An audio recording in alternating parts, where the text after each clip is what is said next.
Daniel Gall from Newsline WRHU, and I am joined by Lisa Remillard, co-owner of Beyond TV. Hi, Lisa.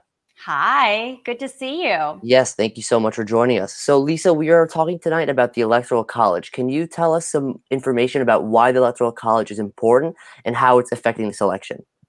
Well, the Electoral College has been a founding part of our country since basically its inception.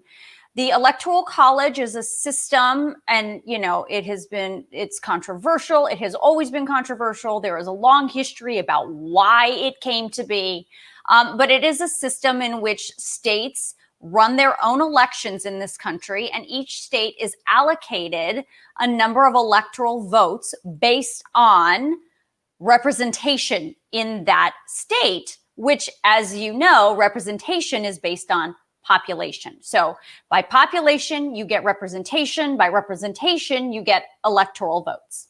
Right. So you talked about population. So how does the individual vote gain or lose significance with the Electoral College?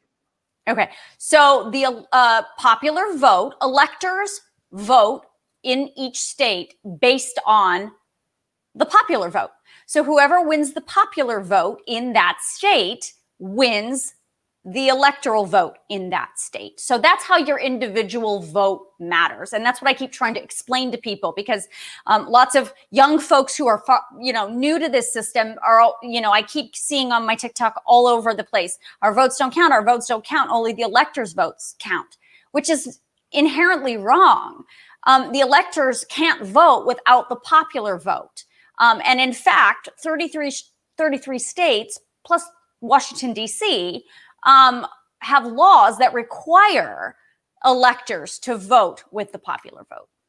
Right. So now we look today and we have multiple states that have still not been called. What states are we looking for now, and how are they going to affect the Electoral College as a whole? Well, I don't feel comfortable saying that. And here's why. Because as we sit right now, we have several states that are left to be projected and called. And by the time this airs tonight, those states may be projected or called. I can tell you that the traditional swing states, the so-called blue wall, Michigan, Wisconsin, and Pennsylvania, are always in play, and they are in play this time around. And we might not know the answer to those questions. Maybe even by the end of this week, we will know. But I also understand, because I see it a lot from the younger generation, you guys are so used to getting everything you want, all the information you need immediately on your phone. And that is not how our system works. That is not how the vote counting works. It takes time. It's a process. Votes need to be counted, and they are counted methodically in each jurisdiction. So it takes time. And just because it takes time doesn't mean it's fraudulent or wrong. It just means it takes time. Do you think that, as you talk about time and all that, that the mail-in system, you have states like Pennsylvania, Michigan, who are allowing more time, even North Carolina, allowing more time for these votes to come in. How will that affect the vote overall? And how will that affect Michigan in terms of where it might fall? Well, look, as I said from the beginning, and this is how the founding fathers set up the Electoral College. Each state is required to run its own election in the way it sees fit.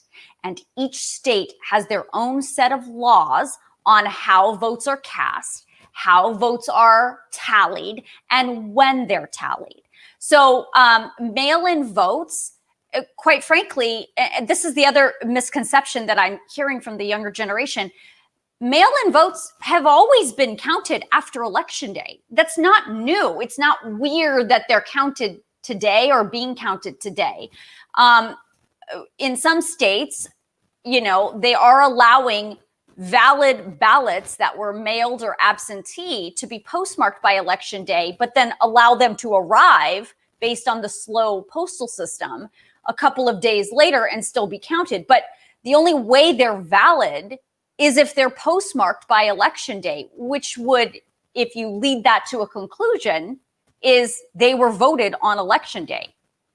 I hope that makes sense.